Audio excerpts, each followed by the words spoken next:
حسین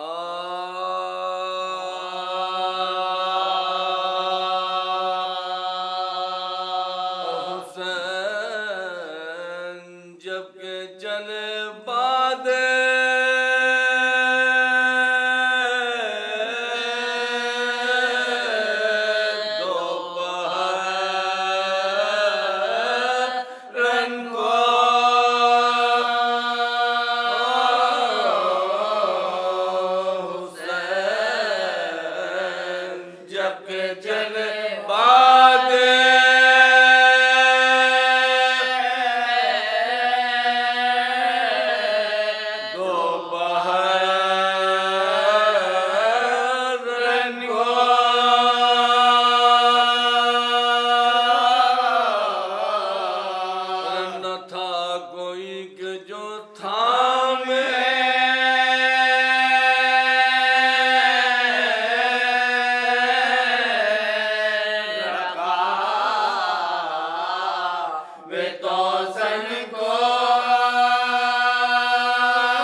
لا حول ولا قوة إلا بالله العلي العظيم. أعوذ بالله من الشيطان الرجيم. بسم الله الرحمن الرحيم. الحمد لله رب العالمين بارئ الخلائق أجمعين باعث الأنبياء والمرسلين، والصلاة والسلام والتحية والإكرام على البشير النذير السراج المنير سیدنا و نبینا و شفیعنا انشاء اللہ ابی القاسم محمد. اللہم صل علیہ وعلی اہل بیتہ مظاہر جلالک و جمالک واللعن علی اعدائہم الشاکین فیہم المنحرفین عنہم اجمعین. اما بعد فقد قال اللہ تبارک و تعالی وقولہ الحق. اعوذ باللہ من الشیطان الرجیم. بسم اللہ الرحمن الرحیم. یا ایہا الذین آمنوا اتقوا اللہ وکونوا مع الصادقین. صلوات بر محمد و آل محمد. آپ حضرات سے گزارش ہے ایک بار سورہ حمد اور سورہ توحید کی تلاوت فرما کے مرحوم سید ہدایت علی خان ابن سید حامد علی خان مرحوم کی روح کو ایصال ثواب فرما دیں. بسم اللہ الرحمن الرحیم. رب العالمین الرحمن الرحیم مالک یوم الدین ایاک نعبد و ایاک نستعین اهدنا الصراط المستقیم صراط الذین انعمت علیہم غیر المغضوب علیہم ولا الضالین. بسم اللہ الرحمن الرحیم. قل هو اللہ احد اللہ الصمد لم یلد ولم یولد ولم یکن له کفوا احد. بسم اللہ الرحمن الرحیم. قل هو اللہ احد اللہ الصمد لم یلد ولم یولد ولم یکن له کفوا احد.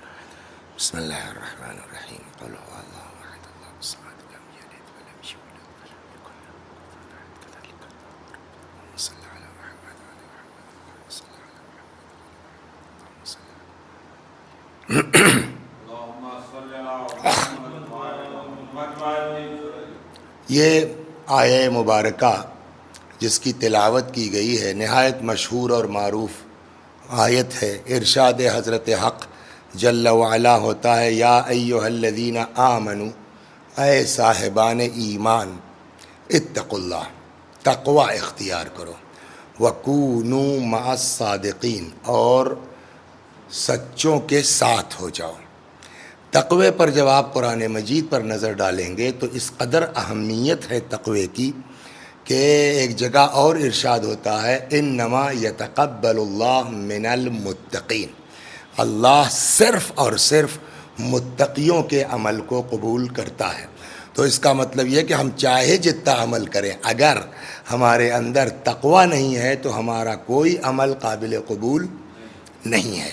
تو اب جب تقوی کی اتنی اہمیت ہے، بلکہ آپ اسی آیت پر اگر غور کریں، دیکھیے ہمارے یہاں وسیم بھائی تقدیم اور تاخیر ہمارے اوپر ہے، لیکن اہل قرآن مجید ہر وہ لفظ جو جہاں مناسب ہے وہیں رکھا جائے گا.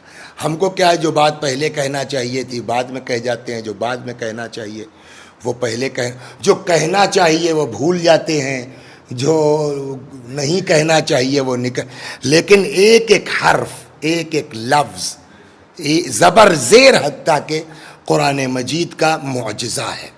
آپ اس میں غور فرمائیے، ارشاد کہ یا ایھا الذین آمنوا اتقوا اللہ، اے صاحبان ایمان تقوی اختیار کرو. پہلے تقوی کی بات ہے، اس کے بعد کہا گیا وکونوا مع الصادقین، اور سچوں کے ساتھ ہو جاؤ. اس کا مطلب یہ ہے کہ جب تک تقوی نہیں ہوگا تب تک جو ہے وہ سچوں کا ساتھ بھی آپ کا قابل قبول نہیں ہے. اس کا مطلب یہ کہ آل محمد علیہ الصلاۃ والسلام وہ ذوات مقدسہ نہیں ہے کہ جو چاہے دعوی عشق کر دے، جو چاہے دعوی محبت کر دے. پہلی شرط یہ ہے ایمان لائیے، دوسری شرط یہ ہے تقوی اختیار کیجئے. پھر قرآن کہتا ہے وَكُونُوا مَعَ الصَّادِقِينَ. اب تم کوالیفائی ہو اس بات پر کہ تم یہ دعویٰ کر سکو کہ ہم علی والے ہیں، ہم حسن والے ہیں، ہم حسین والے ہیں.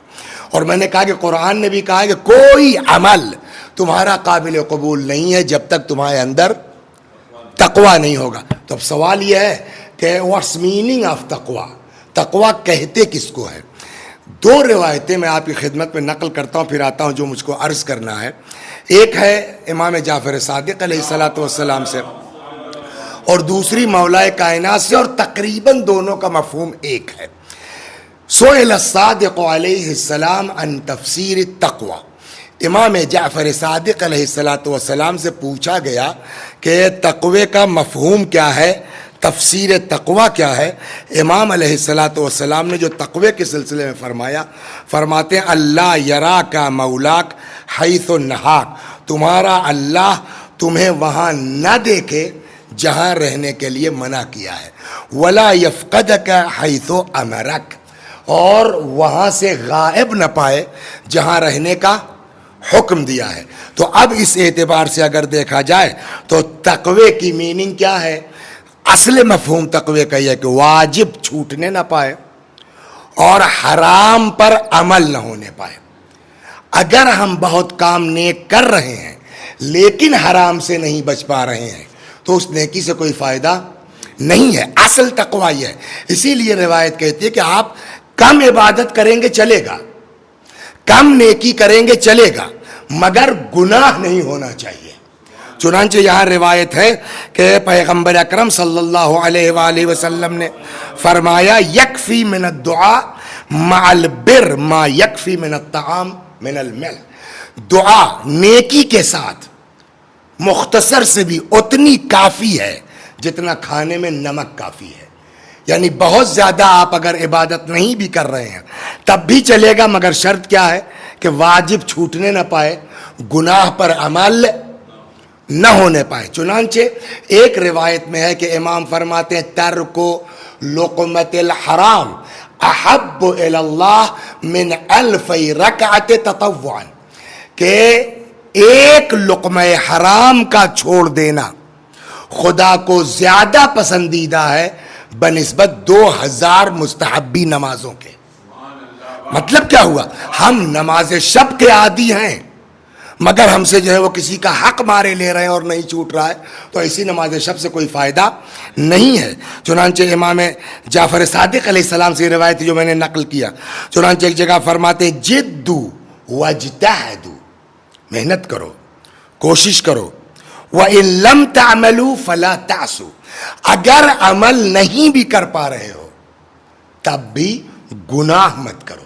اور اس میں جو مثال دی ہے امام نے بڑی زبردست مثال ہے، فرماتے فَإِنَّ مَن يَبْنَا وَلَا يَهْدِمْ، اگر کوئی دیوار اٹھاتا ہے، مثلا ایک گمہ روز رکھ رہے ہیں آپ، تو مہینے بھر میں کتنا ہو گیا؟ 30 گمے ہو گئے.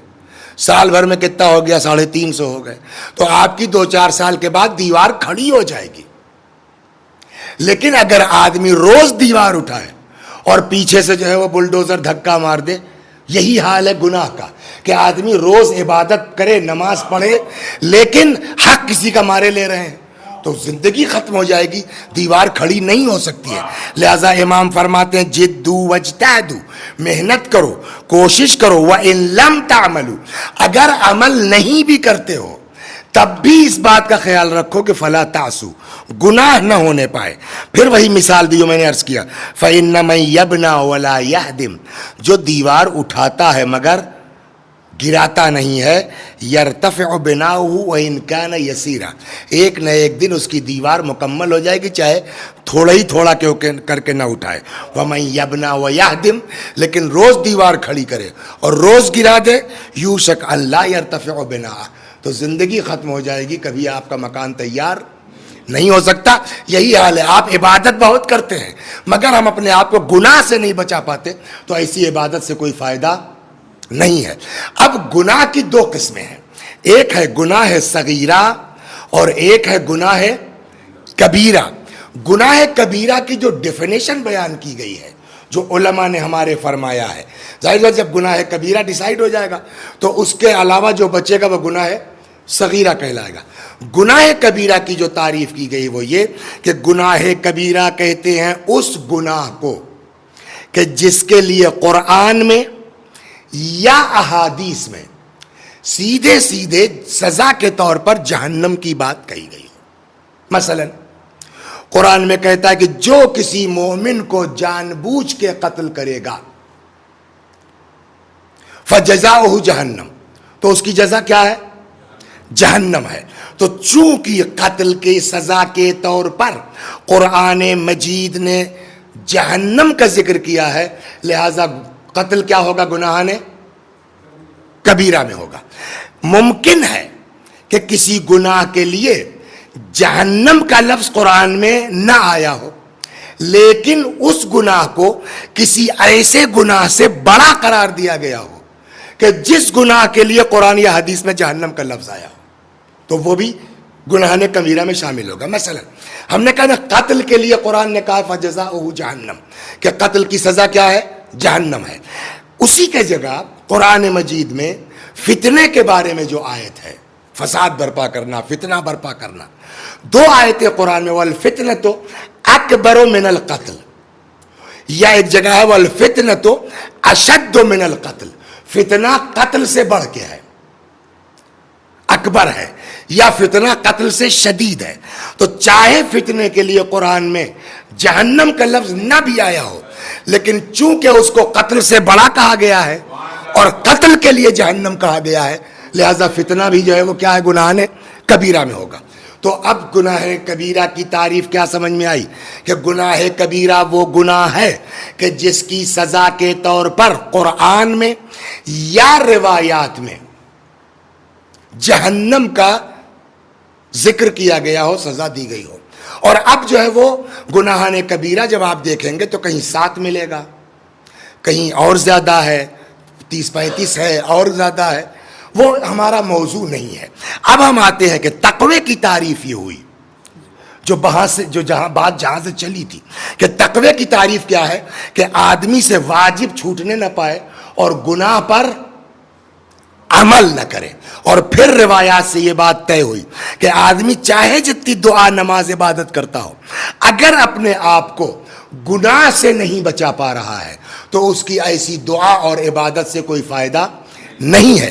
لیکن اگر اپنے آپ کو گناہ سے بچا لے، اگر اس کی عبادت کم بھی ہے، تب بھی اللہ کے نزدیک وہ محبوب ہے اس کے مقابلے میں جو عبادت تو بہت کرتا مگر اپنے آپ میں گناہ سے. وہ روایت میں نے نقل کی کہ جیسے کھانے میں نمک کافی ہوتا ہے، ویسے ہی اگر آدمی گناہ نہ کرے تو مختصر عبادت بھی نجات کے لیے کافی ہے. یہاں تک آ گئی بات. اب جو میں آج آپ کے سامنے عرض کرنا چاہتا ہوں، جس میں کہیں نہ کہیں جانے انجانے میں ہم سب لوگ گرفتار ہیں، اس لیے کہ ہم کو اندازہ نہیں ہے. من جملہ ان گناہوں جیسے غیبت کرنا گناہ کبیرہ ہے، جھوٹ بولنا گناہ کبیرہ ہے، ترک نماز گناہ کبیرہ ہے، ویسے ہی ان گناہان کبیرہ میں سے عاق والدین گناہان کبیرہ میں سے ہے. ویسے ہی جہاں یہ سب ایک گناہ ہے جس کو کہتے ہیں حبس الحقوق، اور یہ وہ گناہ ہے کہ جس میں کہیں نہ کہیں جانے انجانے میں ہم لوگ سب مبتلا ہیں. حبس الحقوق کیا ہے؟ جس کو ہم آسان اردو میں کہیں کہ کسی کا حق مار لینا.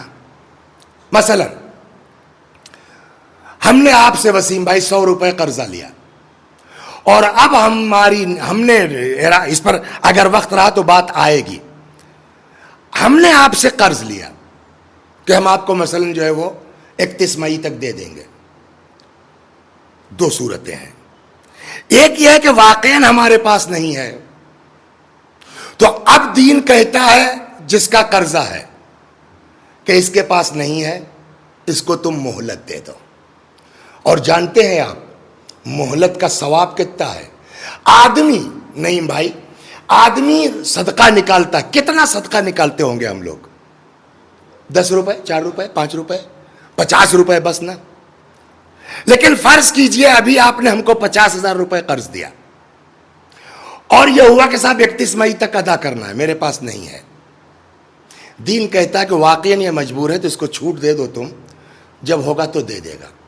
اب روایات سے جو بات ہے، ثواب دیکھیے آپ، کہ اگر کوئی شخص قرض دار کو اگر مجبور ہے مہلت دے دیتا ہے تو جتنے دن لیٹ ہوگا اتنے دن آپ کا جو پیسہ 50,000 میں نے لیا ہے، آپ کے نام عمل میں ڈیلی وہ 50,000 صدقے کے طور پر انٹری ہوتا رہے گا، لکھا جاتا رہے گا. تو یہ ہو گیا اس آدمی کا کہ جس نے قرضہ دیا ہے. لیکن ہم نے لیا ہے اور ہماری نیت یہ ہے دے سکتے ہیں، ہماری نیت ہے کہ ہم ادا نہیں کریں گے، تو روایات سے ثابت ہوتا ہے کہ ہمارا شمار کل کو قیامت میں چوروں میں ہوگا. جو سزا چور کی ہے وہ سزا اس آدمی کی ہے جو کسی سے قرض لے اور ادا نہ کرے. یہ ایک قانون ہو گیا. دوسرا ایک واقعہ یاد آ گیا ہے، تھوڑا سا موضوع سے ہٹ کے بھی نہیں ہے، مل کر کے اسی میں، لیکن جو میں کہنا چاہ رہا تھا وہ تھوڑا سا بات رکے گی، یہ بڑی مزیدار ہے، اس کو سن لیجیے. ایک صلوات بر محمد و آل قرض دار کو یہ حکم ہے کہ اگر آپ نے وعدہ کیا ہے تو آپ چاہے جو ہے وہ زمین بیچیے، موٹر سائیکل بیچیے، گاڑی گھوڑا بیچیے، جو ہے بیچیے، بیچ کر کے اپنا قرض آپ ادا کیجیے. ادھر یہ حکم ہے کہ چاہے جیسے ہو قرض ادا کرو، ورنہ تمہارا شمار کائے میں ہوگا؟ چوروں میں ہوگا. ادھر کہا جا رہا ہے کہ اگر اس کے پاس نہیں ہے تو تم مہلت دے دو. ٹھیک، یہ تو ہو گئی بات. ایک قانون بڑا زبردست ہے کہ چاہے جتنا زیادہ جو ہے وہ حکم ہے، تاکید ہے کہ قرض ادا کرو، لیکن ہم کو یہ حکم ہے جس کا قرض ہے کہ آپ اپنے قرض کی بنیاد پر کسی کا مکان نہیں بچوا سکتے. یعنی اگر فرض کیجئے ہم نے قرض لیا ہے اور ہمارے پاس کچھ نہیں ہے کہ ہم بیچ کے ادا کر سکیں، ایک مکان ہے صرف، اس کے بعد ہم ادھر ادھر ہو جائے گے، کرائے پر رہنا. اب دین کہتا ہے کہ آپ کو مہلت دینی پڑے گی. قرض کی بنیاد پر آپ کسی کی چھت نہیں چھین سکتے. یہ عجیب، یعنی اسلام کا قانون آدمی پڑھے. میں آپ کو اسی میں ایک واقعہ سناتا ہوں، صلوات بر محمد و آل محمد. ایک صحابی ہیں امام کے، نام ہے ان کا ابن ابی عمیر. کیا نام ہے؟ ابن ابی عمیر. بڑے آدمی ہیں, پیسے والے آدمی ہیں. شاید کہیں پڑھا تھا میں نے کہ ان کا کپڑوں کا کاروبار تھا, بزنس تھا, تو اچھے خاصے پیسے والے تھے. یہ ارسٹ ہو گئے, گرفتار ہو گئے, اور جب گرفتار ہوئے تو ان کو جیل ہو گئی. اس لیے کہ ان پر دباؤ یہ تھا کہ جو شیعہ لوگ ہیں مدینے میں ان کے آپ نام آؤٹ کیجئے, اور اس کے لیے ابن ابی عمیر کو آرڈر ہوا 100 کوڑے مارو ان کو, اور انہوں نے 100 کوڑے برداشت کر لیا, کسی ایک شیعہ کا نام نہیں کھولا. پھر یہ ہوا کہ 100 اور مارو. ابن ابی عمیر کہتے ہیں کہ جب دوسرے 100 کا آرڈر ہوا تب میں ہمت ہارنے لگا, سوچا چلو 2-1 کا نام لے کر کے اپنی جان بچاؤں. کہ تب تک میرے کان میں کسی کی آواز آئی, یبن ابی عمیر اتق اللہ, اے ابن عمیر ڈرو خدا سے. کہنے وہ ایسی آواز تھی کہ میرے اندر اور مضبوطی قوت آ گئی. میں وہ 100 بھی کوڑے کھا گیا, نام نہیں کھولا اس بندے خدا نے. نتیجہ یہ کہ جیل بھیج دیا گیا. جب جیل بھیج دیا گیا تو اب ظاہر سی بات ہے کہ جہاں قرضہ ہے کون دیتا ہے, دکان بھی ادھر ادھر ہو گئی. ان کی ایک بہن تھی, انہوں نے بہن نے ابن ابی عمیر کے دوستوں کو پکڑا اور ایک صندوق بنوایا. اب نہیں معلوم اس لکڑی کا نام نہیں معلوم, کوئی لکڑی ایسی تھی کہ جو مٹی کے نیچے بھی 100 سال اگر دبی رہے تو خراب, کا اس لکڑی کا ہم کو صندوق چاہیے. صندوق بنوایا. ابن ابی عمیر کے پاس کچھ کاپیاں تھیں, اس کو صندوق میں رکھا اور زمین میں دفنا دیا. کسی نے کہا ان کی بہن سے کہ سارا مال لٹ رہا ہے, اتنے بڑے کاروبار سب برباد ہو رہا ہے, اس کی فکر نہیں ہے تم کو, 4 کاپی کے لیے تم پریشان ہو اور اتنا قیمتی صندوق بنوا رہے ہو. کہا اگر میرا بھائی زندان سے آزاد ہوا, اللہ نے توفیق دی, وہ پھر بزنس کھڑا کر سکتا ہے, لیکن یہ جو کاپیاں ہیں اس میں اہل بیت کی روایتیں میرے بھائی نے لکھ رکھی ہیں سن سن کر کے. یہ علوم آل محمد ہیں, یہ ضائع ہو جائیں گے تو پھر حاصل نہیں ہوں گے. آج دیکھیے کتنی اذیتوں سے یہ اہل بیت کی روایتیں ان بزرگوں سے ہم تک پہنچی ہیں. بات ہماری یہ نہیں, بات یہ ہے آگے کہ کچھ دنوں کے بعد ابن ابی عمیر آزاد کر دیے گئے. اب جب آزاد ہوئے تو فقیر و محتاج, سارا جو ہے وہ بزنس ختم ہو چکا ہے, مال و اسباب لٹ چکا ہے, جو جہاں تھا اپنا لے کے دبا کے بیٹھ گیا. اب یہ پائی کے محتاج ہیں. ایک آدمی جس کو انہوں نے جیل جانے سے پہلے 10,000 درہم, چھوٹی رقم نہیں, آج لاکھوں میں ہوئی, 10,000 درہم ابن ابی عمیر نے قرضہ دیا تھا. جس کو اوپر قرضہ تھا اس کو کہ یار ابھی ابن عمیر پیسے والا آدمی, اب بیچارے جیل سے چھوٹ کے آئے ہیں, پائی کے محتاج ہیں, میرے اوپر ان کا 10,000 باقی ہے, کیا کھائے گا, کہاں سے مانگے گا, کیسے بزنس اسٹارٹ کرے گا, ہمارے اوپر قرضہ ہم کو دینا چاہیے. اس کا بھی دیکھیے ایمان, ہم کو دینا چاہیے. کہیں سے کوئی صورت سمجھ میں نہیں آئی, اپنا مکان بیچ دیا, جس گھر میں رہتے تھے وہ مکان بیچ دیا, اور بیچ کے وہ 10,000 کی رقم لے کے آئے. کہا ابن ابی عمیر بھائی آپ کا قرضہ تھا؟ کہنے وہ تو تھا, تو ٹھیک ہے, مگر میں تمہارے حالات جانتا ہوں, تم کہاں سے لے آئے؟ کہنے لگے جی اب آپ کی پریشانی نہیں دیکھی گئی, ہم نے مکان بیچ دیا. کہا جانتے ہو یہ جو تم لائے ہو اس کے 1 روپے کا محتاج ہوں میں, مگر میں نہیں لے سکتا. کہا کیوں؟ کہا میرے مولا, میرے آقا, میرے امام صادق علیہ السلام نے فرمایا ہے کہ قرضے کی بنیاد پر کسی کی چھت چھینی نہیں جا سکتی ہے, تو اب اس کو تم جو چاہو کرو, لیکن میں اس پیسے کو نہیں لے سکتا ہوں. یہ ہے اگر تقوی انسان کے اندر ہوتا ہے تو کہاں لے جاتا ہے. صلوات بر محمد و آل محمد. تو یہ کسی کا حق, اتنی اہمیت ہے اس کی کہ آج کی مجلس میں وسیم بھائی میں نے سوچا کہ اسی موضوع پر بات کریں, اس لیے کہ قبا پہن لینا بہت آسان ہے, اب ماما لگا لینا بہت آسان ہے, ممبروں پر بیٹھ کے مجلسیں پڑھنا, شاعری کرنا بہت آسان ہے, لیکن اگر ہمارے ذمے کسی کا حق ہے تو باوجود اس کے کہ روایت کہتی ہے من بکا علی الحسین ابکا و تباکا وجبت لہ الجنہ, جو حسین پر روئے رلائے, رونے والے کی صورت بنائے, جنت اس کے اوپر واجب ہے. اس حدیث میں کوئی شک نہیں ہے, لیکن سوال یہ ہے کہ ہم مجلسیں پڑھتے ہیں اور آپ کا حق مارے بیٹھے ہیں، اس مجلس سے کیا فائدہ ہے؟ چنانچہ اب آئیے میں روایت نقل کرتا ہوں. امام فرماتے ہیں من حبس، امام صادق علیہ الصلوۃ والسلام سے یہ روایت فرماتے ہیں من حبس حق المؤمن، اگر کوئی کسی مومن کا حق مار دے، اقامہ اللہ یوم القیامہ 500 عام علی رجلہ، اللہ آدمی 1 گھنٹہ کسی کو لائن میں کھڑا کر دیا جائے. پرانے زمانے میں آج سے 1-2 سال پہلے لائن لگتی تھی نا گیس سلنڈر کی، تو اکثر ارے یار وہاں اس کے یہاں جائے کوئی اور بتاؤ، وہاں تو گھنٹوں، 1 گھنٹہ ہم لائن میں کھڑے نہیں ہو پاتے. روایت کہتی ہے امام صادق علیہ السلام فرماتے ہیں من حبس حق المؤمن، جو کسی مومن کا حق مار دے، اقامہ اللہ یوم القیامہ 500 عام علی رجلہ، اللہ 500 برس اس کو پیروں پر کھڑا کر دے گا. اور غور فرما رہے ہیں نتیجہ کیا ہوگا؟ حتی تسیل عرقہ او دمہ، یہاں تک کہ اس کا پسینہ یا خون، اللہ مجلسی نے اس کی شرح بھی فرمائی، بھی نقل کرتا ہوں کہ اگر کوئی کسی مومن کا حق مارتا ہے، اللہ قیامت میں اس کو کھڑا کر دے گا. کہاں؟ 500 برس علی رجلے، پیروں کے اوپر، یہاں تک کہ جو ہے وہ یہاں سے پسینہ پیر تک جائے گا یا خون بہنے لگے گا. وَيُنَادِي مُنَادٍ مِّنْ عِنْدِ اللَّهِ، اور اللہ کی طرف سے ندا دینے والا ندا دے گا هَذَا الظَّالِمُ الَّذِي حَبَسَ عَنِ اللَّهِ حَقَّهُ، یہ وہ ظالم ہے جس نے اللہ کا حق مارا ہے. بات تو ابھی چلی تھی حق مومن کی، وہ اعلان ہوگا کہ یہ ظالم ہے جس نے اللہ کا حق مارا ہے. آپ غور فرما رہے ہیں؟ اس کا مطلب یہ ہے کہ مومن کا حق در حقیقت اللہ کا حق ہے. اگر کوئی کسی مومن کا حق مارتا ہے تو گویا وہ اللہ کا حق مارتا ہے.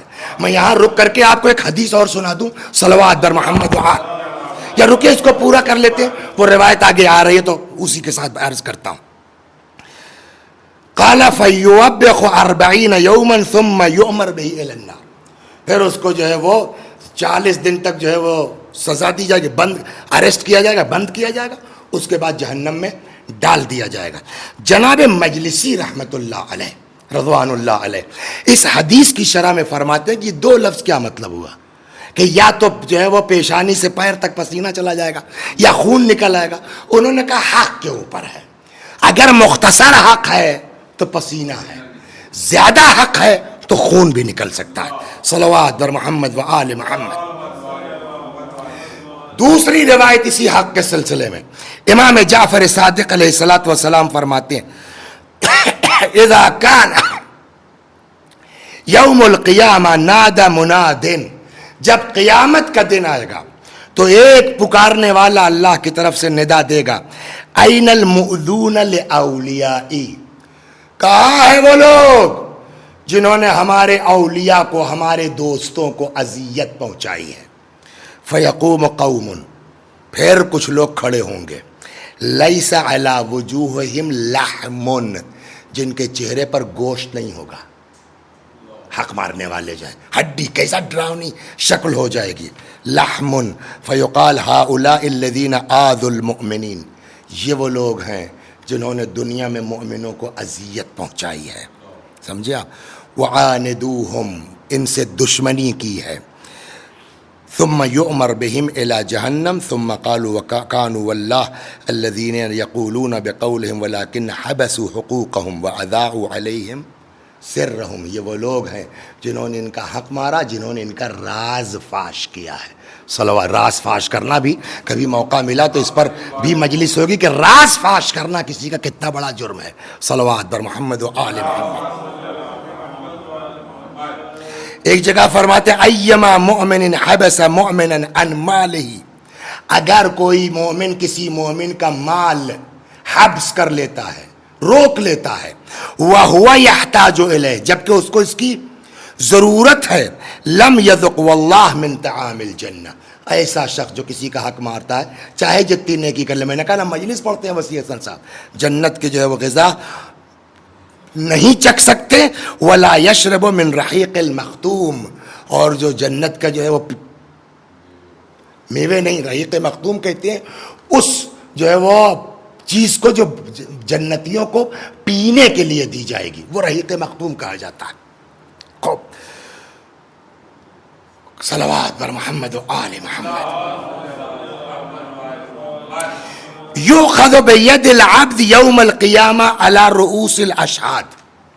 کچھ لوگ وہ ہوں گے جن کا ہاتھ پکڑ کر کے فرشتے لے آئیں گے قیامت میں اور ان کا ہاتھ پکڑ کے پکاریں گے، ہاں بھیا کوئی آئے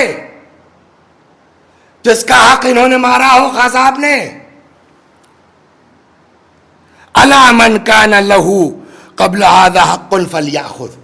جس کا حق اس کے اوپر ہو آؤ اپنا حق لے لو. پکڑ کے لائے جائیں گے ہم لوگ.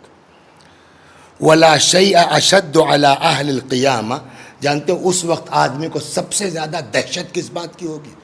کہ کہیں کوئی ایسا آدمی نہ دکھ جائے جو پہچان لے ہم کو، ارے مولانا صاحب کرایہ لے لیا تھا وہ مجلس پڑھنے ہماری نہیں آئے تھے. سب سے ہے یہ سخت منزل ہے کہ آدمی وہاں سب سے زیادہ اپنے جان پہچان والوں کے سامنے آتا ہوا ڈرے گا جس کا حق مارا ہے. اب یہاں پر وہ میں جو کہنے جا رہا تھا یہ روایت آ گئی ہے صلوات در محمد علیہ وسلم، یہ بڑی مزیدار. ایک دن حضرت ختمی مرتبہ صلی اللہ علیہ وآلہ وسلم خطبہ ارشاد فرما رہے تھے. فرمایا قال النبی صلی اللہ علیہ وآلہ لاصحاب اتدرون من المفلس. پیغمبر نے خطبہ دیتے دیتے سوال کیا ایک دن، اے تم لوگوں کو پتہ ہے مفلس کون ہے، فقیر کون ہے؟ تو جس کو ہم لوگ سمجھتے ہیں ویسی صحابہ کرام بھی سمجھے. قالوا المفلس فینا من لا درہم ولا مال. یا رسول اللہ ہمارے نزدیک مفلس وہ ہے جس کے پاس مال نہ ہو، درہم نہ ہو، دینار نہ ہو. پیغمبر نے فرمایا ہاں، لیکن میں صحیح معنوں میں مفلس پوچھ رہا ہوں. اب میں پہلے الگ سے ایک چیز آپ کو سنا دوں، پھر یہ روایت پوری کرتا ہوں. ایک صلوات بر محمد و آل محمد. دو روایتیں ہیں. ایک روایت میں ہے کہ اگر کوئی عورت اپنے شوہر کا مہر معاف کر دیتی ہے، لمبی روایت ہے اس میں 3 چیزیں ہیں، میں جو موضوع پر ہے وہ سنا. اگر کوئی عورت اپنے شوہر کا مہر معاف کر دیتی ہے تو یکون محشرہن مع فاطمہ بنت محمد. فرماتے ہیں کہ ایسی عورت کا حشر کس کے ساتھ ہوگا؟ جناب فاطمہ زہرا سلام اللہ علیہ کے ساتھ. اس کو 1000 شہید کے برابر اجر دیا جائے گا. قبر کے فشار سے محفوظ ہو جائے گی. کون؟ وہ عورت جو اپنے شوہر کا مہر معاف کر دے. یہ ہو گئی بات. اب اسی کا اپوزٹ ایک روایت ہے، اس میں نہیں ہے کہیں اور، مگر اس کو سنیے آپ. اب اگر کوئی عورت ہے وہ چاہتی ہے کہ ہم اپنا مہر لیں گے، اس لیے کہ آج کل جو ہے وہ اس میں بھی تو شان سمجھا جائے میرا مہر 51 لاکھ روپے ہے، جبکہ روایت کیا کہتی؟ سب سے بڑھیا عورت وہ ہے جس کا مہر کم ہو. اب وہ صاحب آپ نے جو ہے وہ 2 لاکھ 4 لاکھ 5 لاکھ مہر جو بھی رکھ دیا آپ نے. عورت کہتی ہے مجھ کو اپنا مہر چاہیے، اس لیے کہ میں اپنا مہر میری ملکیت ہے، میں کار خیر کروں گی، کسی غریب کی مدد کروں گی، یا مثلا اتنا ہے کہ کربلا جاؤں گی. آپ ہیں اس وقت تو بندھوا لیا مہر، اب دینے کو تیار نہیں ہے. معاملہ بگڑ گیا، کورٹ تک گیا، مقدمہ ہوا، اور مقدمے میں انصاف اتفاق سے جو لڑکے والے تھے ان کا وکیل مضبوط پڑ گیا. وہ بیچاری یہاں دنیا مقدمہ ہار گئی، بات ختم ہو گئی. لیکن یہاں ہار گئی نا. روایت کہتی ہے کل کو جب قیامت آئے گی تو یہاں تو اس کا وکیل چاہے جو رہا ہو، اب قیامت میں اس عورت کا وکیل ڈائریکٹ اللہ ہوگا. صلوات. یہ سنیے آپ روایت، وہ ولی بن جائے گا. اب روایت کا جملہ ہے کہ آواز قدرت آئے گی، عبدی زوجتک امتی علی عہدی. میرے بندے میں نے تیری شادی کروائی اپنی کنیز کے ساتھ، علی عہدی اپنی شرطوں پر. مہر کس نے رکھا ہے؟ فلم تفلی بالعہد، اور تم نے ہماری شرط کو پورا نہیں کیا. اس وقت وہ دنیا میں کمزور تھی، آج میں اس کا ولی ہوں، لاؤ مہر نکالو. مثلا میں اپنا بتاتا ہوں، میرا مہر ہے 5000 روپے، میرا خود کا مہر ہے 5,000 روپے. اس وقت مہر فاطمی جوڑ جاڑ کے ایسے ہی بنتا تھا 5,000 روپے. وسیع صاحب نے مہر دیا نہیں. قیامت میں حکم ہوا کہ مولوی صاحب نکالیے. مولوی صاحب پیسہ لے کے تھوڑی گئے ہیں, اور گئے بھی ہیں تو یہ نوٹ وہاں چلے گی نہیں. تو اب آدمی کہے گا پالنے والے میرے پاس ہے نہیں, کیسے ہوگا؟ یہ سنیے آپ. آواز قدرت آئے گی, دیکھو کچھ نیکی ویکی ہے. ہاں صاحب نماز پڑھی ہے مولوی صاحب نے, دے دو بیوی کو. اب وہاں نماز جو دی جائے گی 5,000 مہر ہے, نماز چلی گی پورا کرنا. ریٹ ہم نہیں لگائیں گے کہ ہماری نماز وہاں کتنے میں بکے گی. ریٹ لگانے والا خدا ہے. کیا ریٹ لگے گا نہیں معلوم, لیکن جو روایت ہے اس کو سمجھانے کے لیے میں اپنے اعتبار سے کہہ رہا ہوں. پوری نماز چلی گئی, 50 روپے کٹ گئے. ابھی بھی کتنا مہر باقی ہے؟ 4,950 روپے مثلا.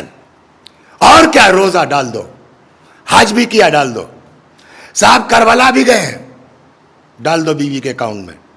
یہاں تک کہ ارے صاحب جو ہے وہ مجلسیں بہت پڑھتے تھے, یہ کہ سارا ثواب دے دو اس کی بیوی کو. ایک دم ہمارا اعمال کا اکاؤنٹ خالی ہو جائے گا. اس کے باوجود روایت کہتی ہے کہ مہر ادا نہیں ہوگا. روایت کا جملہ یہ ہے, سن لو غور سے بیٹا, مہر ادا نہیں ہوگا. اب کیا ہو؟ آواز قدرت آئے گی کہ اس کی بیوی کا اکاؤنٹ دیکھو, کچھ گناہ کیا ہے. کہاں صاحب؟ کہ اس کا گناہ ڈالو جو ہے وہ ان کے میاں کے کھاتے مولوی صاحب کے اکاؤنٹ میں. تو پہلے تو ہماری نیکیاں گئی ہماری بیوی کے اکاؤنٹ میں, اور پھر اس کے بعد اس کے گناہ ہمارے اکاؤنٹ میں آئے. اب مولانا وسیع حسن صاحب, میں نے جو شروع میں کہا تھا اس حدیث سے انکار نہیں ہے کہ جو حسین پر روئے رلائے, رونے والے کی صورت بنائے, جنت اس کے اوپر واجب. حدیث پرفیکٹ ہے, مگر مولوی صاحب کے اکاؤنٹ میں یہ مجلسیں رہ جائیں تب نا.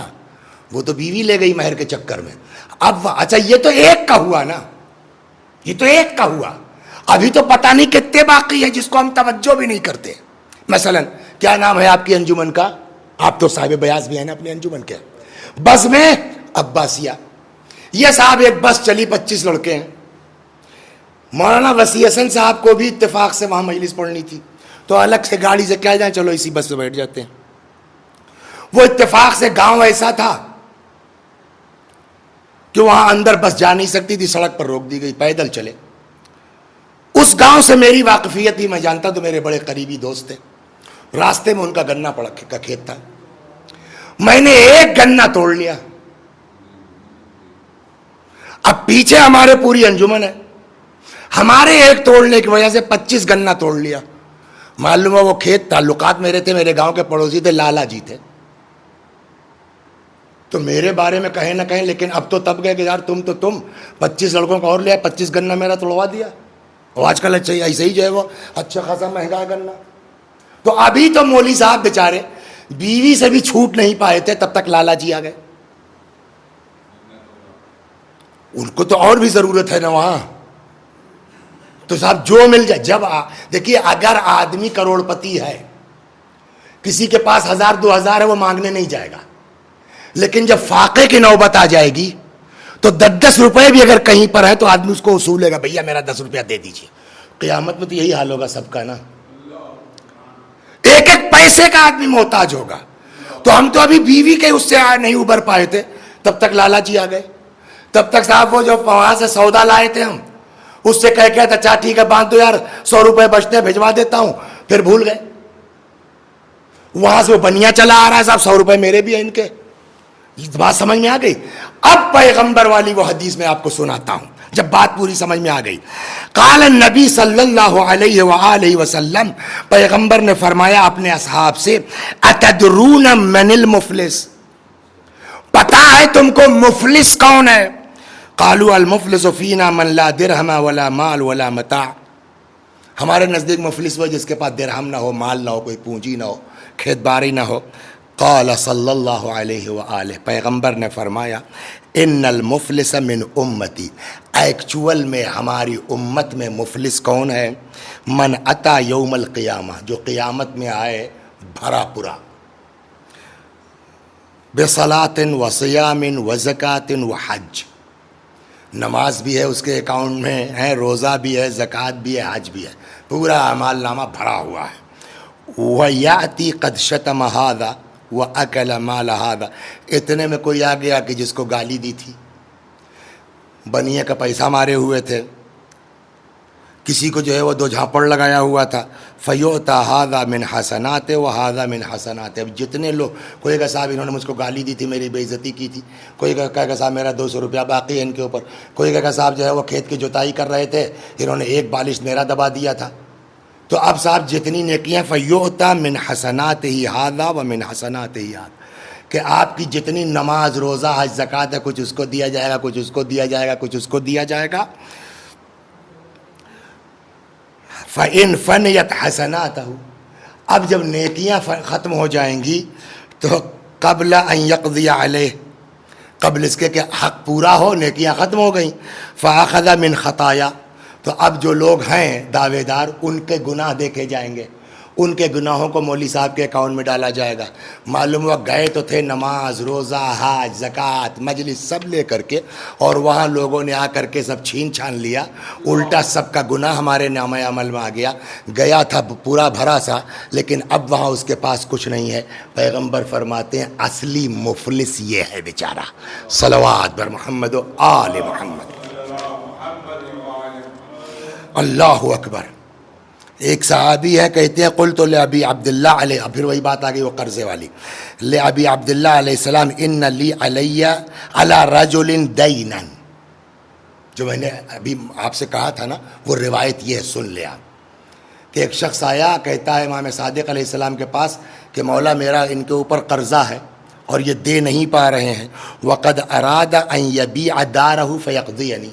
وہ بیچارہ اب موڈ بنائے ہوئے کہ میں گھر بیچ کر کے ان کا قرضہ ادا کر دوں گا. فقال ابو عبداللہ علیہ السلام اعیذک باللہ ان تخرجہ من ذل رأسہ.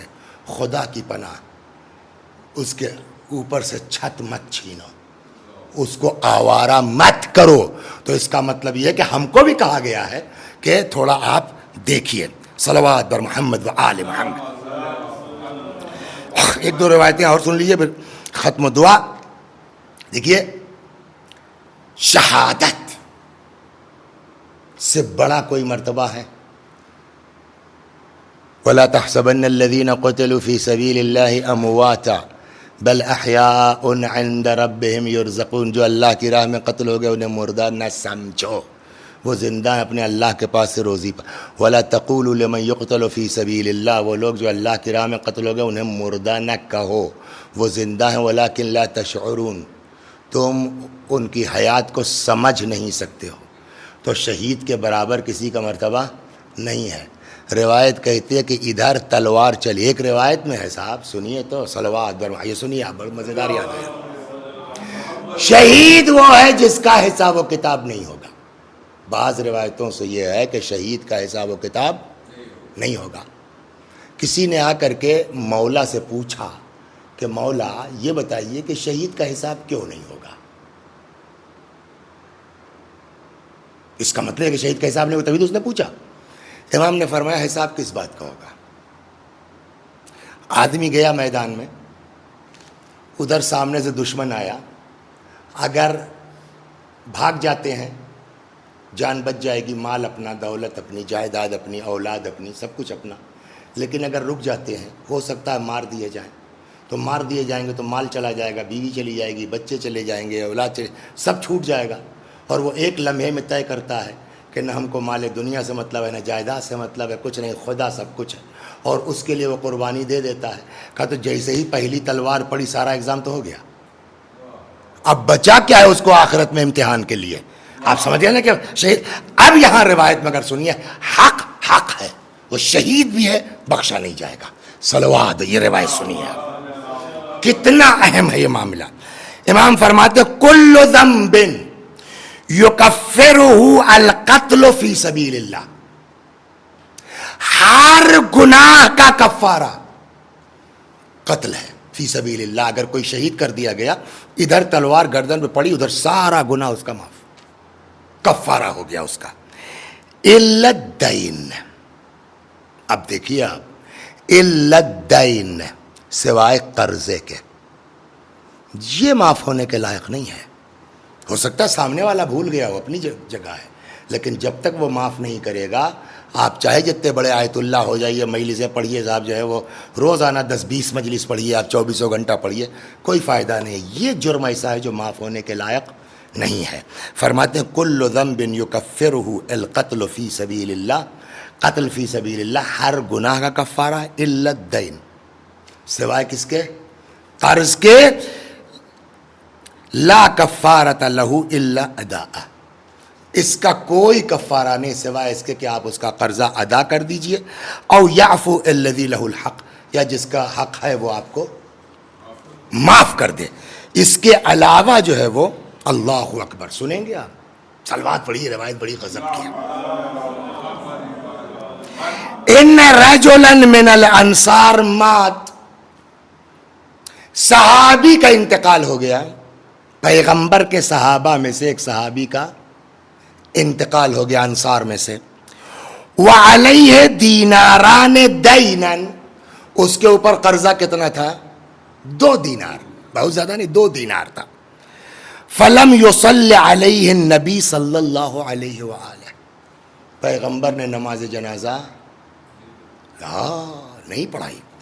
فرمایا وقال صلوا علی صاحبکم، جاؤ تم لوگ پڑھ لو نماز جنازہ ان کی. حتی ضمنہما عن بعض قرابتہ، جب میٹر یہاں آیا کہ رسول اللہ صاحب اس کی نماز جنازہ نہیں پڑھائیں گے اس لیے کہ وہ قرضہ اس کے اوپر ہے، اور پیغمبر نے کہا کہ جاؤ تم لوگ پڑھ لو نماز نا، تو کوئی رشتہ دار آیا، اس نے وعدہ کیا کہ یا رسول اللہ آپ نماز پڑھا دیجیے، میں ادا کروں گا. کہتے ہیں کہ حتی ضمنہما عنہ بعض قرابتہ، تو وہ 2 دینار جو ہے اس کی گارنٹی لی بعض رشتہ داروں نے.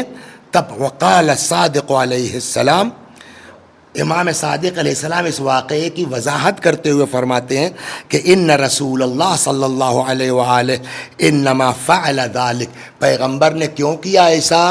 لیتعظوا، تاکہ بقیہ جو لوگ ہیں ان کو نصیحت ہو سکے کہ کسی کے قرضے کی اہمیت کتنی ہے. ہلکے میں مت لو کسی کا حق مار کے، آپ چاہے جتنے بڑے ہو جائیے، کچھ ہوگا معاف ہو سکتا ہے، قرض حق معاف نہیں ہوگا. یا تو آپ ادا کریں یا جس کا حق ہے وہ بھی حل کرے، آپ کو یا معاف کرے. صلوات بر محمد و آل محمد. ابی ثمامہ ایک صحابی ہیں امام باقر علیہ السلام کے زمانے میں. کہتے ہیں قلت لابی جعفر، میں نے امام باقر علیہ السلام سے ایک مسئلہ پوچھا، یہ سنیے آپ، بہت مزیدار ہے. انی ارید ان الزم مکہ والمدینہ، میں چاہتا ہوں کہ کچھ دن جا کے مکے میں رہ جاؤں، مدینے میں رہ جاؤں، دعا نماز عبادت کے لیے، لیکن ایک پرابلم ہے مولا. کیا؟ وعلی دین، تھوڑا سا قرضہ میرے اوپر ہے. قال علیہ السلام ارجع الی مؤدی دینک، پہلے آپ جائیے قرضہ ادا کیجئے.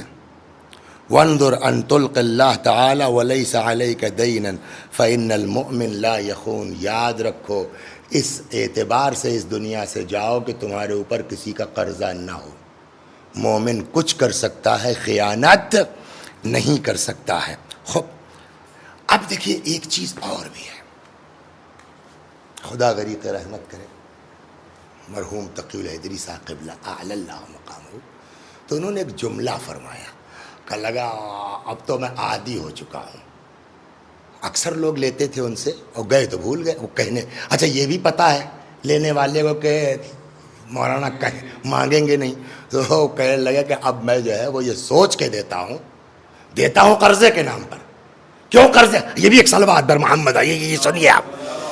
دیتا ہوں قرضے کے نام پر. کیوں؟ اس لیے کہ اگر صدقہ دے گا آدمی تو اس کا ثواب 10 گنا ہے. یہ سنیے آپ، بہت مزیدار روایت یاد ہے. اگر کسی کو قرض دیتا ہے آدمی تو اس کا ثواب معلوم ہے کتنا ہے؟ 18 گنا ہے. What's reason? بھائی قرض آپ دیں گے تو آپ کا پیسہ واپس آ جائے گا نا، اس کے باوجود ثواب زیادہ. جو آپ نے یوں مدد کر دی وہ تو واپس نہیں آنا. جو مدد کی ہے آپ نے کہ اب واپس نہیں آنا، اس کا ثواب 10 گنا، اور جو آپ نے قرض دیا ہے واپس ہو جائے گا، اس کا ثواب 18 گنا. وجہ صلوات پڑھیے، قصہ سناؤ تو وجہ سمجھ میں آ جائے گی. ایک ایک آدمی تھا بڑا آدمی پیسے والا. دیکھیے کب کس کے ساتھ کیا حالات ہو جائیں کچھ پتہ نہیں. اور واقعاً دعا کرے آدمی اللہ سے کہ خدا دولت کے بعد کبھی غربت نہ دے. غربت کے بعد دولت تو اچھی لگتی ہے, سائیکل کے بعد موٹر سائیکل اور موٹر سائیکل کے بعد کار تو اچھا لگے, لیکن کار سے آدمی سائیکل پر آ جائے پیدل تو بہت تک. اللہ ہر مومن کو محفوظ رکھے. ایک بندہ خدا خراسان کا رہنے والا حج کے لیے آیا مکہ معظمہ. تو تب ٹریول چیک وغیرہ تو ہوتا نہیں تھا, تو وہ تھیلیوں میں لوگ پیسے رکھ کے چلتے تھے. تھیلی پوری غائب ہو گئی. اب کیا کرے آدمی؟ وہ وہاں سے آیا مدینے. اس زمانے میں امام رضا علیہ السلام کا زمانہ تھا اور حضرت مدینے میں تھے. وہ امام کے پاس آیا. دیکھیے جب عزت دار آدمی ہوتا مانگنا پڑتا چہرہ بتا دیتا ہے. اے صاحب دیکھیے میں کوئی جو ہے وہ فقیر وقیر نہیں ہوں, میں اپنے علاقے میں پیسے والا آدمی ہوں. وہ اتفاق سے میری تھیلی کھو گئی ہے, اتنا دے دیجیے آپ کہ میں اپنے وطن تک پہنچ جاؤں اور میں آپ کی طرف سے صدقہ کر دوں گا. یہ اس کا انداز بتا رہا ہے کہ آدمی عزت دار ہے. امام سمجھ گئے, بیٹھو بیٹھو ٹینشن مت لو یار, بیٹھو ہو جائے گا. پھر اپنا بیٹھے رہے باتیں کرتے. دھیرے دھیرے پبلک چلی گئی. جب ایک دو لوگ خاص رہ گئے تب حضرت اندر تشریف لے گئے اور وہاں سے ایک تھیلی میں معقول رقم رکھی. امام نے ایک اچھے خاصے پیسے رکھے. باہر نہیں نکلے. دروازے کے پیچھے سے پکارا, وہ مرد خراسانی جس کا توشہ حج کے موقع پر گم ہو گیا, کہاں؟ جی دروازے کے پاس آؤ. آیا. حضرت نے دروازے کے پیچھے سے ایسے ہی ہاتھ نکالا, کہا بھیا لو اور جاؤ. اور سنو میرا انتظار مت کرنا. ہوتا نا کہ اچھا مولا خدا حافظ, بہت بہت شکریہ آپ کا, کہیں سب کی ضرورت نہیں, آپ میرے آنے سے پہلے چلے جائیں, میں آؤں تو آپ نہ دکھائی دیں. اس نے کہا ٹھیک ہے صاحب, چلا گیا. تھوڑی دیر کے بعد امام آئے. جو دو ایک صحابی رہ گئے تھے, اچھا ہاں ایک بات اور سن لو, یہ میں نے تم کو دیا ہے, میری طرف سے قرضہ ورضہ دینے کی, وہ صدقہ ودقہ دینے کی ضرورت نہیں ہے, جائیے آپ. اب وہ چلا گیا تو امام نہ آئے. تو جو دو ایک صحابی رہ گئے تھے کہلے مولا بہت دے دیا آپ نے تو غنی کر دیا اس کو مسافرت میں. لیکن یہ کیا مطلب ہوا نہیں سمجھے کہ آپ باہر نہیں آئے, پیچھے سے ہاتھ نکال کے آپ نے دے دیا, کہا اب میں تم کو نہ دیکھوں. یہ باریکیاں سوائے اہل بیت کے اور کہاں ملیں گی؟ امام نے فرمایا تم نہیں سمجھے. بات یہ ہے کہ جب کوئی آدمی کسی کے آگے ہاتھ پھیلاتا ہے تو ایک طرح سے اس کے چہرے پر خفت, ذلت کے آثار ہوتے ہیں. مجھ سے ایسا چہرہ دیکھا نہیں جاتا ہے. تو اس کا مطلب آدمی کسی سے جب لیتا ہے تو اس کی آبرو بھی تو جاتی ہے نا. لیکن اگر کوئی کسی سے قرضہ مانگ رہا ہے تو اس کو 10 دن بعد واپس کرے گا, اس میں کوئی بے عزتی کی بات نہیں ہے. تو وہاں صدقہ آپ نے دیا ہے 10 گنا اس لیے کہ آپ نے اس کی آبرو بھی تو لی ہے, خریدی ہے. لیکن یہ جو 18 گنا مل رہا ہے اس کا کام بھی ہو گیا, اس کی آبرو بھی نہیں گئی. تو یہ 18 گنا آبرو بچانے کی وجہ سے ثواب بڑھ جائے گا. صلوات در محمد و آل محمد. لیکن کچھ لوگ ایسے ہوتے ہیں کہ یہ اپنے چکر میں آ کے دوسروں کو نقصان کرواتے ہیں. ایک آدمی ہے صاحب جو وہ مومن آدمی ہے, اللہ کی راہ میں خرچ کرنے والا ہے, جسے یہی مرحوم جو ہے وہ جن کے ایصال ثواب کی مجلس ہے, جو کہ پورا کمیٹی کے صدر بھی رہے ہیں اور بعض بڑے کار خیر بھی کیے ہیں. لیکن کار خیر کرنے والوں کو لوگ پرابلم میں ڈال دیتے ہیں کہ آدمی جھجھلا کے کرتا ہے کہ اب نہیں کروں گا. ایسا ہوتا نہیں ہوتا. فرض کیجئے جو ہے وہ جناب زید ہیں, جو قرضہ لینے آتا ہے دے دیتے ہیں. 2-4 لوگ لے گئے, آج تک نہ پلٹے. آخر میں اس آدمی نے طے کر لیا کہ بھیا اب مجھ کو کسی کو دینا ہی نہیں ہے. کیوں قسم کھا لی کہ مجھ کو کسی کو دینا ہی نہیں ہے؟ جو لے گیا واپس ہی نہیں لاتا. تو اب اس کار خیر کے لیے رکاوٹ کون بنا؟ وہ جو پہلے قرض لے چکے ہیں. روایت ایسے لوگوں پر لعنت کرتی ہے. صلوات پڑھیے, روایت سناتا ہوں بس مجلس تمام. لعن اللہ قاطعی سبیل المعروف, خدا کی لعنت ان لوگوں پر جو نیکی کا راستہ بند کروا دیتے ہیں. کیا مطلب؟ امام وضاح وہ کون ہے جو نیکی کا راستہ جو ہے بند کرواتا ہے؟ وَهُوَ الرَّجُلُ يَصْنَعُ إِلَيْهِ الْمَعْرُوفِ, یہ وہ آدمی جس کے ساتھ کوئی نیکی کرے, فَيُكَفِّرُهُ, اور وہ اس نیکی کہ ارے یار انہوں نے کیا کیا آج تک, جو کس کیا ہمارے ساتھ, وہ تب کہتا اب کسی کے ساتھ نہیں کروں گا. تو کس کی بنا پہ کہا کہ اب کسی کے ساتھ نہیں کروں گا؟ آپ کی وجہ سے نا، یعنی اگلی نیکی کی رکاوٹ آپ بنے. امام فرماتے ہیں خدا کی لعنت ایسے لوگوں کے اوپر ہے. بس ایک صلوات پڑھیے چند جملے مصائب کے اور ختم ہوتا ہے. اللہ اکبر. اور یہ چیز اگر آپ دیکھیں گے نا تو اہل بیت کے یہاں بہت ملتی ہے. وہی انداز جو بھی میں نے امام رضا علیہ السلام کا سنایا تھا نا، سیم واقعہ تھوڑے سے ڈفرنس کے ساتھ امام حسین علیہ السلام کے ساتھ دیا ہے. مدینے میں جا رہے تھے. یہ کہاں ہے مولانا؟ ناسخ التواریخ میں جلد امام حسین، اس میں یہ واقعہ ہے. مدینے میں کوئی آدمی ضرورت مند مل گیا، امام حسین علیہ السلام کو ہاتھ پھیلا دیا. اتفاق سے امام کے پاس نہیں تھی. امام نے کہا آؤ گھر چلتے ہیں. لے کے آئے. اس کو دروازے پر روک دیا. اندر گئے. جتنا عطا فرمانا چاہتے تھے، اتفاق ہے نہیں تھا. جو کچھ تھا یہ ابا جو ہے نا اس میں امام نے رکھا. آئے ویسے ہی امام، جیسے امام رضا والا قصہ سنا، باہر نہیں نکلے. لیکن یہاں ریزن دوسرا ہے. امام رضا نے ریزن اور بتایا، یہاں ریزن نہ نکلنے کا امام حسین کا دوسرا ہے. باہر نہیں آئے. دروازے کے پیچھے سے ہاتھ بڑھایا، فرمایا بھائی اس کو لے لو. مجھے شرم آتی ہے کہ اتنا کم لے کے تمہارے سامنے کیسے آؤں. سوچ سکتا ہے آدمی؟ اکثر آپ لوگوں نے سفر کیا ہوگا لکھنؤ وغیرہ، میں نے دیکھا ہے کہ کبھی کبھی ٹرین آدھا گھنٹہ رک جاتی ہے تو کچھ بچے ہیں پیسے مانگتے ہیں. کتنا دیتے ہیں ہم لوگ ان بچوں کو جو یا عورتیں ہیں یا کوئی فقیر ہے؟ 2 روپیہ 4 روپیہ 5 روپیہ 1 روپیہ ہے نا. وہ ٹرین اتفاق سے آدھا گھنٹے رک گئی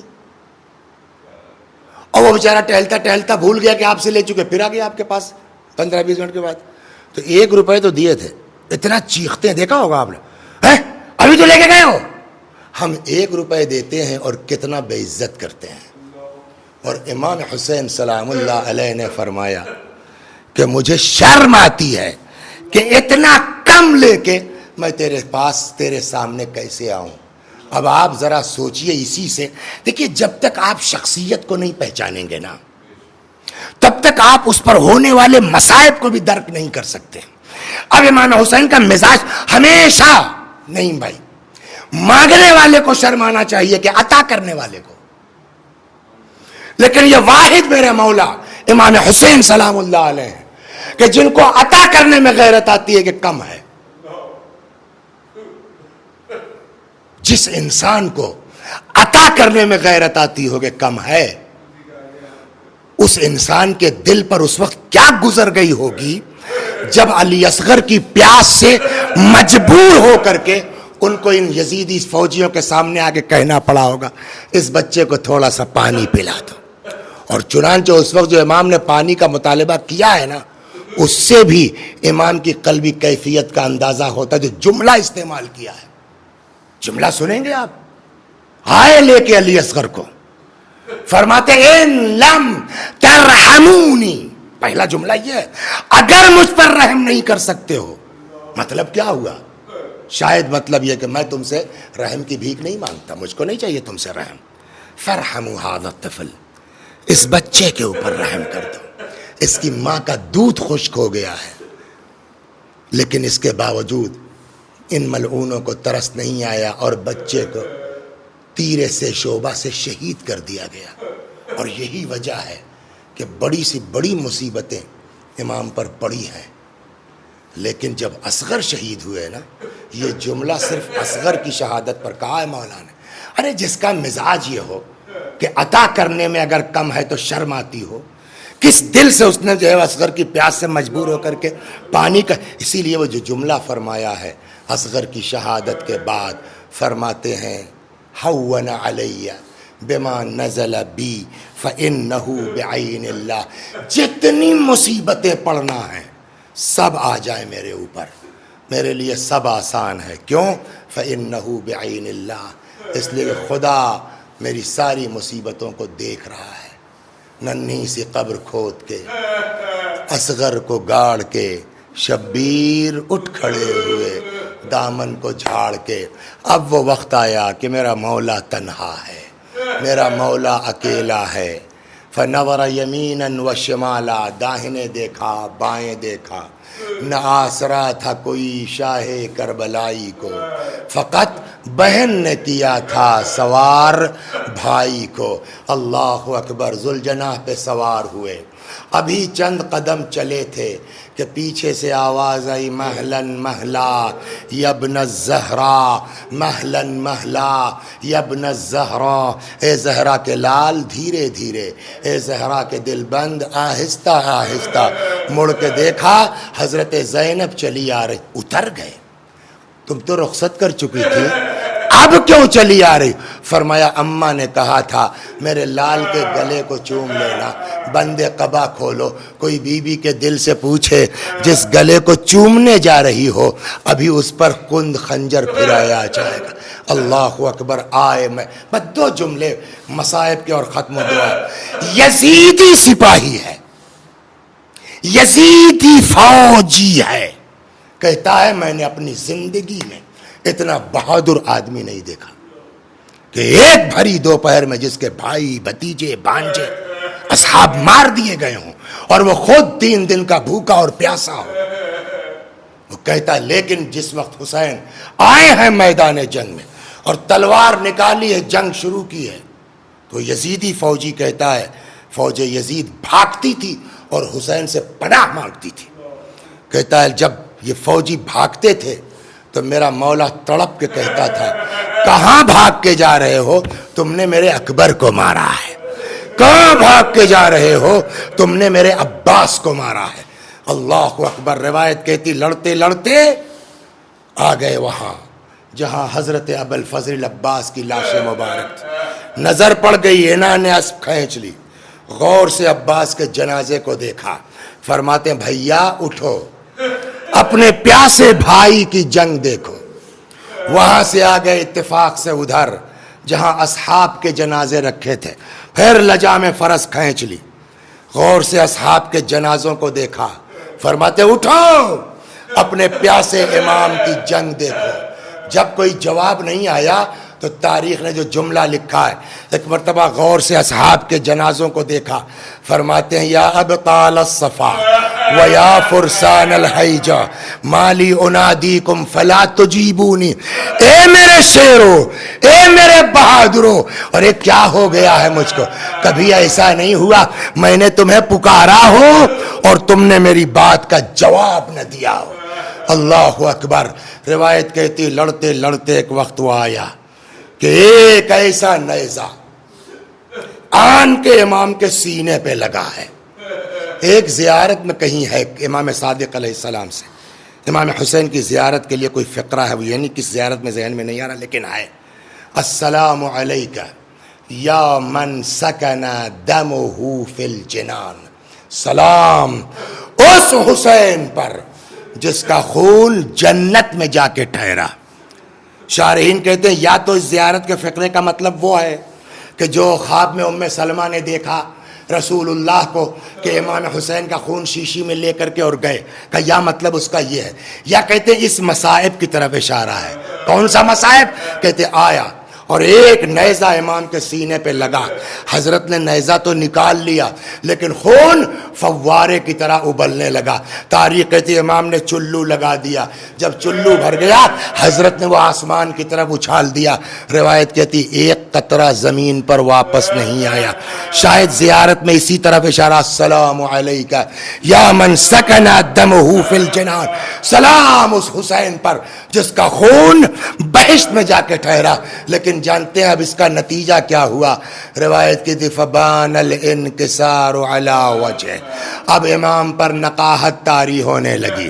وہ وقت آ گیا کہ حضرت سے گھوڑے پہ سبلا نہ گیا، امام گھوڑے سے زمین پر آئے۔ تاریخ کہتی فجلس الشمر علی صدر، شمر ملعون جس میں اطہر پہ سوار ہوا، اللہ اکبر، وضرب 12 ضربہ، بار دیکھیں جانور بھی ذبح کیا جاتا ہے، اس کے اپنے اصول ہیں، اپنے قوانین ہیں۔ کیا؟ نمبر 1 گلا سامنے سے کاٹا جاتا ہے، چھری تیز کر لی جاتی ہے، پانی پلا لیا جاتا ہے، تاکہ ذبح ہونے والے کو زحمت نہ ہو. لیکن ہائے میرا مظلوم امام، المذبوح بالقفا، سامنے سے نہیں پسے گردن سے، کند خنجر، سوکھا گلا. چنانچہ روایت کہتی ہے فضرب 12 مرتبہ. روایت کہتی ہے جب گلا جدا نہیں ہو رہا تھا تو یہ تاریخ کی بات، اس لیے تاریخ دیکھ نہیں سکتی تو لکھ نہیں. روایت کہتی ہے جب امام کا گلا جدا نہیں ہو رہا تھا آواز آئی علی حسین کی مدد کرو. مولا نے کہا یا رسول اللہ قاتل سے تلوار لے کے پھینک دوں؟ فرمایا نہیں، ماں کی روح بیٹے سے لپٹی ہوئی ہے، فاطمہ کو حسین سے الگ کر دو. روایت کہتی ہے مولا آگے بڑھے، روح فاطمہ کو امام سے جدا. خود قاتل شمر کہتا ہے جس وقت حسین کے سر و تن میں جدائی کر رہا تھا میرے کانوں میں کسی بی بی کی آواز آ رہی تھی، ولدی ولدی قتلوا قدشانہ، ہائے میرا لال، ہائے میرا حسین، تجھے پیاسا مارا. وَسَيَعْلَمُ الَّذِينَ ظَلَمُوا أَيَّ مُنْقَلَبٍ يَنْقَلِبُونَ اِنَّا لِلَّهِ وَإِنَّا إِلَيْهِ رَاجِعُونَ. میں بھی پڑھتا ہوں، میرے ساتھ آپ بھی دہرائیے مرحوم کے ایصال ثواب کی نیت سے. اللہم صل علی محمد وآل محمد، اللہم صل علی محمد وآل محمد، اللہم صل علی محمد وآل محمد. اعوذ باللہ من الشیطان الرجیم، بسم اللہ الرحمن الرحیم. الحمد للہ رب العالمین، الرحمن الرحیم، مالک یوم الدین، ایاک نعبد وایاک نستعین، اہدنا الصراط المستقیم، صراط الذین انعمت علیہم غیر المغضوب علیہم ولا الضالین. بسم اللہ الرحمن الرحیم. قل هو اللہ احد اللہ الصمد لم یلد ولم یولد ولم یکن له کفوا احد. بسم اللہ الرحمن الرحیم. قل هو اللہ احد اللہ الصمد لم یلد ولم یولد ولم یکن له کفوا احد. بسم اللہ الرحمن الرحیم. قل هو اللہ احد اللہ الصمد لم یلد ولم یولد ولم یکن له کفوا احد. كذلك اللہ ربنا صدق اللہ العلی العظیم. اللہم صل علی محمد وآل محمد، اللہم صل علی محمد وآل محمد، اللہم صل علی محمد وآل محمد، وعجل فرجہم واحشرنا معہم. پروردگارہ سورہ حمد و توحید و صلوات اور اس مجلس عزا کا ثواب مرحوم سید ہدایت علی خاں ابن سید حامد علی خاں مرحوم کی روح تک پہنچا دے، ان کے گناہوں کو بخش دے، جوار معصومین میں جگہ کرامت فرما. خدا ہمارے گناہوں کو بخش دے، ہمارے ماں باپ کے گناہوں کو بخش دے، ہمیں اعمال خیر کی توفیق کرامت فرما. وآخر دعوانا ان الحمد للہ رب العالمین.